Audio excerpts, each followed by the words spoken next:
Morning बच्चों, आज के हम वीडियो में एनसीईआरटी का क्वेश्चन नंबर 8 करेंगे और पार्टनर्स कैपिटल अकाउंट बनाएंगे उस कंडीशन में जब कोई पार्टनर की डेथ हो जाती है। तो देखिए, ये क्वेश्चन नंबर 8 में दिया है पुनीत, पंकज और पम्मी, ये 3 पार्टनर है और उनका जो रेशियो है 2:1 है। ठीक है, ये बैलेंस शीट दी हुई है। अब ये इन्फॉर्मेशन दी है, उसके आधार पर हम पार्टनर्स कैपिटल अकाउंट बनाएंगे। आप ध्यान रखिए कि पार्टनर्स कैपिटल अकाउंट जो भी आप बना रहे हैं तो आप सबसे पहले उसका पार्टनर्स कैपिटल अकाउंट का फॉर्मेट देख लीजिए। ठीक है, फिर उसके बाद ही आप ये सब स्टार्ट करना पार्टनर्स कैपिटल अकाउंट का। अगर आप फॉर्मेट नहीं देखेंगे तो फिर आपको दिक्कत जाएगी, तो आप फॉर्मेट देख लेंगे, फिर उसके बाद आप कैपिटल अकाउंट बनाएंगे तो आपको ईजी हो जाएगा। तो सबसे पहले देखिए, हम जैसे कि एडमिशन और रिटायरमेंट में करते थे, तो इसमें सिर्फ किसका अकाउंट बनेगा? जिसकी डेथ हो रही है। यानी हमारे क्वेश्चन में किसकी डेथ हो रही है? पम्मी की। ठीक है, किसकी डेथ हो रही? पम्मी की, और 30 सितंबर में उसकी डेथ हो रही है। तो सबसे पहले पार्टनर्स कैपिटल अकाउंट में हम बनाएंगे तो हम सबसे पहले क्या लिखते हैं? बैलेंस ब्रॉट डाउन, यानी पम्मी की कैपिटल। ठीक है, पम्मी की कैपिटल देखिए कितनी है। पम्मी की कैपिटल कितनी है? 40,000। ये 40,000 हमने उठा के लिख दी। फिर उसके बाद क्या है? General reserve. जनरल रिज़र्व 50,000 है, तो जनरल रिज़र्व हम लिखेंगे यहाँ पर। जनरल रिज़र्व लिखेंगे, उसका कैलकुलेशन देखिए आप जनरल रिज़र्व का। सबसे पहले तो तीनों पार्टनर हैं, उनका पुनीत, पंकज और पम्मी है, जिसमें से डेथ हो रही है पम्मी की, और इन तीनों का रेशियो क्या है? 2:1। ये हमने लिख दिया, इनको प्लस करेंगे 5। तो पम्मी की डेथ हो रही। टोटल जनरल रिज़र्व हमको क्वेश्चन में कितना दिया? 50,000। 50,000 का 1/5 किया हमने, तो कितना है? 10,000। ये उठा के हमने डाल दिया। नेक्स्ट फिर हम क्या लिखेंगे? Interest on capital. Interest on capital कैसे आएगा? पम्मी की कैपिटल कितनी है? 40,000। 40,000 लिखा। रेट इंटरेस्ट ऑन कैपिटल का कितना है? रेट देखिए, रेट इंटरेस्ट ऑन कैपिटल 12%, 12/100। और फिर कब तक वो जिया? ठीक है, कब तक वो जिया कि कब उसकी डेथ हो गई, लास्ट डेट है, डेट वो लिखेंगे।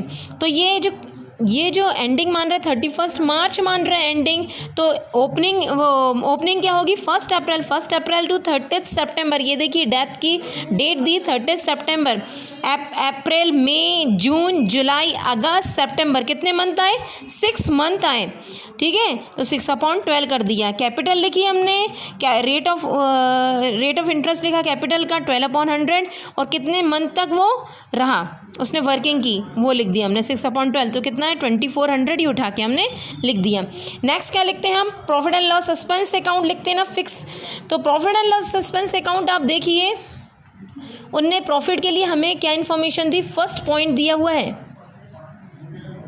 फर्स्ट पॉइंट हमें दिया हुआ है कि deceased partner will entitle to share of profit up to the date of death calculated on the base of previous year. उन्होंने बोला प्रीवियस ईयर के आधार पर कैलकुलेट किया जाए प्रॉफिट। तो प्रीवियस ईयर कौन सा है? ये जो 3 साल के प्रॉफिट है, तो आखिरी साल प्रीवियस रहेगा। ठीक है, तो आखिरी साल 2006-07 का कितना है? 30,000। तो 30,000 लिया हमने। फिर उसका शेयर कितना है? शेयर पम्मीज शेयर कितना है? 1/5। तो हमने लिया 1/5। ठीक है, अब ये 6/12 कैसे आया? कितने मंथ जिया वो? 6 मंथ। तो 6/12 किया, तो ये कितना है? 3,000। ये उठा के हमने P&L सस्पेंस अकाउंट। अब ये जो एंट्री दिख रही है वो काय की है? गुडविल की। तो गुडविल का कैलकुलेशन करेंगे।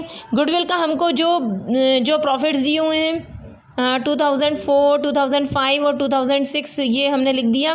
और फिर उसके बाद हमको दिया हुआ है he was entitled of his shares of goodwill firms calculated on the base of 3 year purchasing year 3 दिए, और हमको क्या कहते हैं, कितने साल का प्रॉफिट दिया? 4 साल का प्रॉफिट। ठीक है, तो हम 4 साल का प्रॉफिट लिखेंगे। इनको जोड़ा तो 2 लाख हो गया। फिर एवरेज प्रॉफिट निकालेंगे। मालूम है ना गुडविल कैसे निकाला जाता है? Total profit divide by number of years. Total profit 2 lakh आ गया, नंबर ऑफ ईयर 4 से डिवाइड कर दिया, कितना आ गया? 50,000। फिर गुडविल का फॉर्मूला क्या होता है? अगर एवरेज प्रॉफिट मेथड रहती है तो average profit into number of purchasing year, और परचेजिंग ईयर हमने क्वेश्चन में पहले देख लिया है। परचेजिंग ईयर हमको कितना दिया है? 3, तो हमने ये उठा के 3 से मल्टीप्लाई कर दिया। अब हम ये क्या आ गई? फर्म्स गुडविल आ गई। ये क्या आ गई? Firms goodwill. हमें क्या चाहिए? पम्मी का शेयर गुडविल में।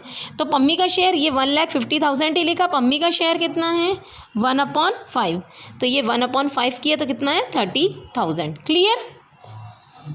फिर उसके बाद देखिए, अब ये जो चैप्टर हमारा डेथ है, रिटायरमेंट और डेथ में कोई एक पार्टनर चले गया, ठीक है, तो उसके कंडीशन में कोई पार्टनर जाता है तो बाकी गेनिंग करते हैं। बाकी कौन बचे?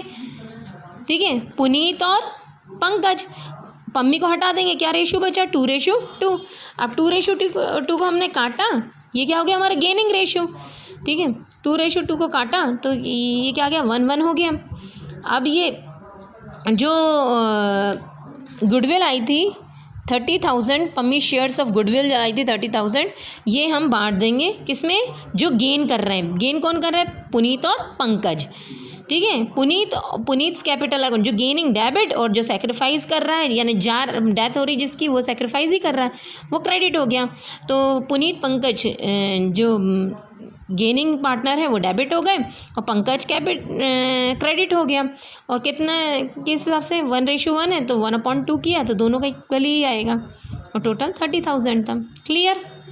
ये ध्यान रखिए कि अगर हमें क्वेश्चन में कोई भी इन्फॉर्मेशन नहीं दी है और सिर्फ हमें क्या दिया हुआ है कि हमें सिर्फ ओल्ड रेशो दिया है, तो हम गेनिंग आराम से निकाल जा सकते हैं, जैसे हम सेक्रीफाइस निकालते थे। बस जो पार्टनर की डेथ हो रही उसको छुपा दिया, बाकी बचा वो गेनिंग। ठीक है, आई थिंक समझ में आ गया होगा आपका। Thank you.